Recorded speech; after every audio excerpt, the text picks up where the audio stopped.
Peter, it is tough to talk about any decision from the Supreme Court regarding guns without looking at the broader backdrop and the broader context of where we are in this country after a number of mass shootings, including that horrific attack in Uvalde, and is what's happening on Capitol Hill, with the Senate now moving closer, perhaps even as soon as this week, with taking action on what would be the most significant piece of gun legislation in this country in about a generation. Yeah, that's exactly right. In fact, it'll be almost 30 years since there's been any congressional action like this, if it is to go through both the Senate and the House. The next procedural vote on the Senate side likely to happen as early as today after 14 Republicans joined Democrats earlier this week in advancing this new law, this new bill, we should say, if it is to become law. Here's what it would do.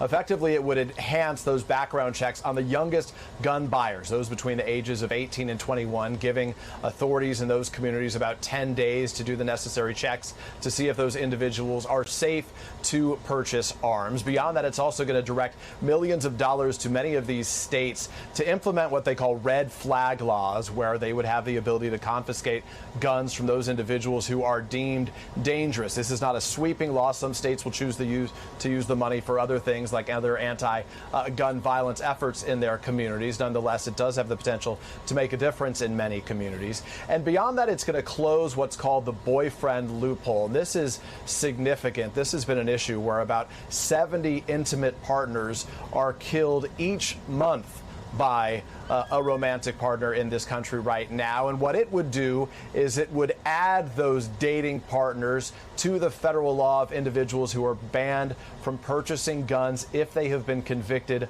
of domestic abuse in the past. This has been a key priority. It was also a significant sticking point. So at this point, it appears that that will stay in the final text. It's in the Senate version of this bill right now. It directs money for mental health services and for school security upgrades as well. Again, the Senate is looking at it right now. The potential to vote on it, as you note, by the end of this week. The House could do the same, but many in the Republican side and House leadership have said they are going to whip, they're going to push against its passage. Nonetheless, Democrats obviously have control of the House right now. And we are told by the White House if it gets to them, it could be signed by the end of next month. Hallie. Peter, I'm going to ask you to stand by as well as I bring in NBC News Washington correspondent Yamiche Alcindor. And Yamiche, we talked about the impact that this decision by the Supreme Court will have in New York. The New York City mayor, Eric Adams, has said this would be, in his view, a real mess for police. He says this keeps him up at night. You look more broadly at the political context here. A recent Siena College poll found that the majority of New York voters, 79%,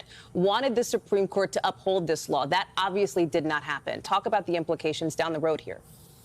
Well, this really does come at a politically tense time in our nation's history. Of course, we're talking about the fact that there have been these high-profile mass shootings that have really focused our nation's attention on the access of guns. And Americans in poll after poll have shown that they want to see some sort of new gun laws to really restrict the idea that anybody can just go into a store, get a gun, and then, of course, do mass damage and mass casualties to all sorts of places. I think, of course, that our eyes are now going to be on those states that have similar laws to New York, including, of course, as Pete mentioned, Hawaii and California. And as I've been talking to people who are advocates for new gun laws, they tell me that really America has a unique problem here, and that is that we see every single year more and more mass shootings and also more and more gun deaths. In 2020, we hit a record high for gun deaths. And now we, of course, have the Supreme Court weighing in on the biggest Second Amendment case in more than a decade.